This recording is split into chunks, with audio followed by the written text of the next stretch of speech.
Hi guys! This week I am taking a little sidetrack to tribute to my very favorite video game. A tribute to Final Fantasy VII because this is the week that we've all been waiting for. The week that they are releasing the remake. After years and years of waiting, of E3 announcements, of seeing demos and graphics, and then scrapping it and starting over, this is the week that we've all been waiting for, the American release. So I've decided what I'm going to do is count down the 7 days of Final Fantasy VII. What I'm doing with this drawing is a little story time. So just gonna kind of tell you how I got into Final Fantasy VII and how that boosted my video gaming enthusiasm. So 1997 is when Final Fantasy VII was released. My brother had a PlayStation and he'd had it for a while, and we played, like fun games, Crash Bandicoot, Spyro the Dragon, Need for Speed. They were all fun and all, but once Final Fantasy came out and he bought that and I started playing that, I'll tell you, I was hooked. The difference between a Final Fantasy or probably any RPG game is that you can really get entrenched and engrossed into the story. So it's kind of like an experience. If you've ever gotten really into reading a book or, watching a movie or a TV series where you just fall in love with the characters, with the storyline, the environment, and you don't want it to end, you just want to keep watching or keep reading, and that's how I felt about Final Fantasy VII.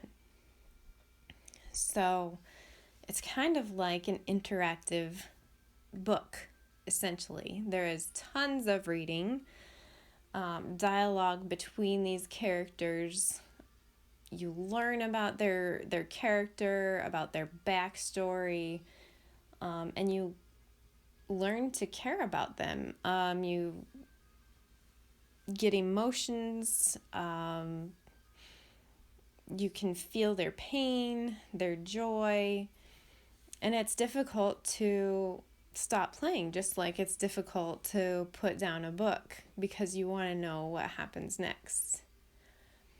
So another facet is the story really can pull you in. So if you've never played a Final Fantasy game, they are all different. They have different storylines, different characters, different fighting systems, different magic systems. There are a couple familiarities or similarities that run throughout, but for the most part, they're pretty independent of one another. And Final Fantasy VII was the first one for the PlayStation and that generation of console games.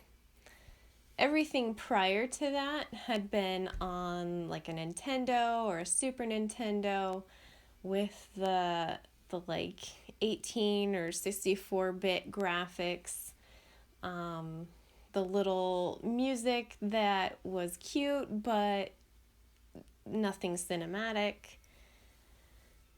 But when you get to the PlayStation, everything was bumped up. The graphics, now instead of being little pixels, you have bigger polygons. But with the polygons, you could see their outfits. You could see the color of their eyes. you could see their hairstyle, which is very significant to some of these characters in Final Fantasy VII. The main character, Cloud, is specifically known for his spiky head of bright yellow hair. And the antagonist, Sephiroth, who I am coloring today in this picture, is known for his long silver locks. And you're able to see that in this new platform, a new generation of gaming, which was really exciting at the time. Another part of the graphics, which was a giant step up, was the cinematography. There's several points throughout the game, the opening sequence, the closing sequence, and several in between, where there's cinematographic, if that's a word, and it zooms in. I don't know what the type of animation is, but it zooms in on the characters. They're more defined than the polygons. It's probably like cell animation or computer generated, something of that nature.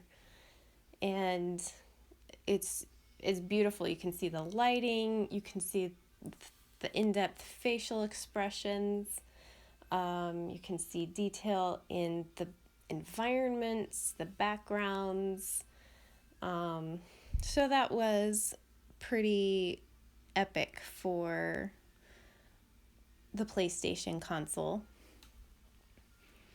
Another point that really captured me when I first played Final Fantasy VII was the music.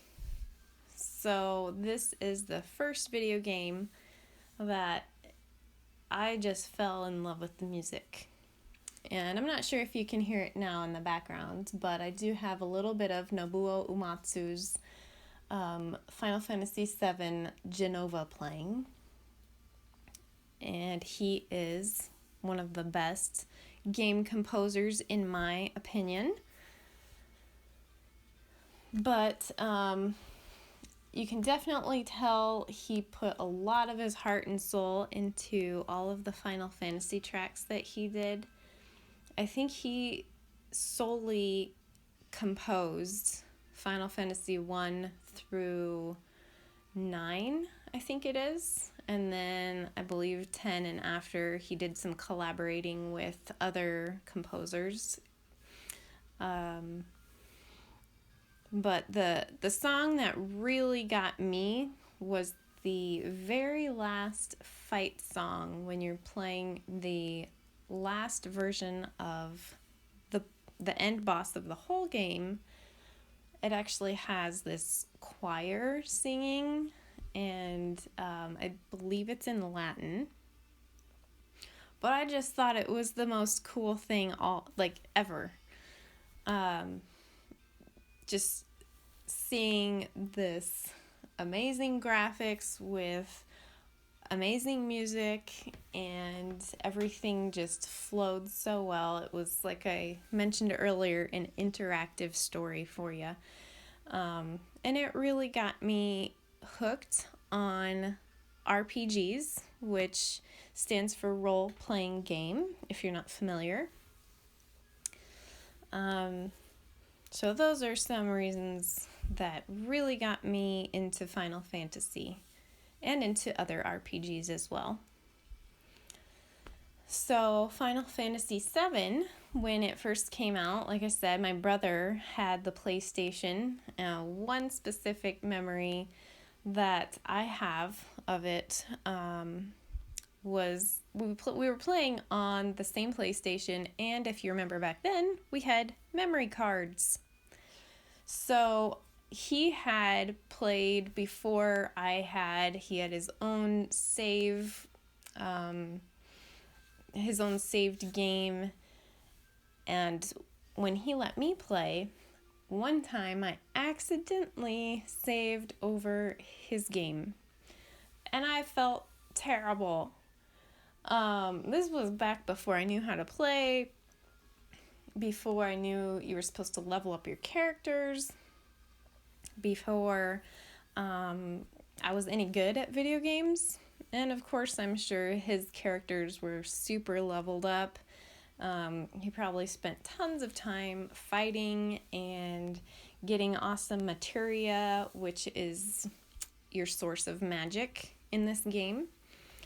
He probably had all the coolest weapons, and here I am not knowing anything about it, and I saved over the top of his game. I felt so bad, and believe it or not, he was awesome about it. I don't think it even fazed him. If it did, he didn't show it, but he showed me complete grace in that moment and complete forgiveness, and I think he was just excited to get to play the game over again. Another thing that is kind of nostalgic about Final Fantasy VII that you don't see anymore is that it was released on 3 discs. So the PlayStation console played CDs as far as how you play the game. You insert a CD into the PlayStation and it reads the game just like your CD player reads music. And so it came in 3 discs, and then after you would finish one, then it would say, please insert disc 2, and please insert disc 3.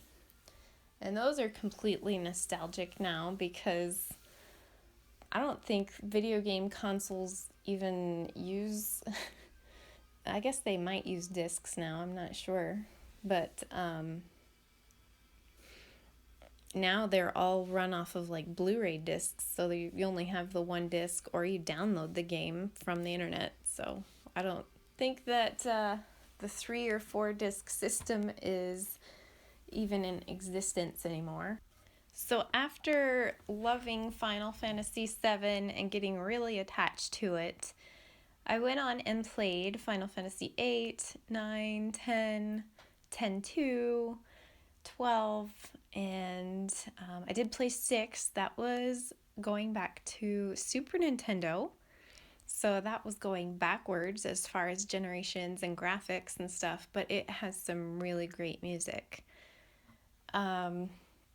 I love the music from Final Fantasy VII so much that I had several of the songs played at my wedding.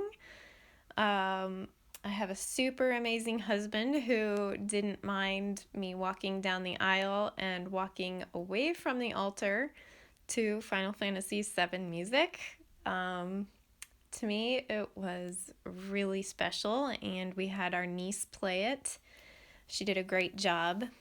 I love going to Nobuo Uematsu's concerts, and they're playing worldwide now, so can't say enough about the music.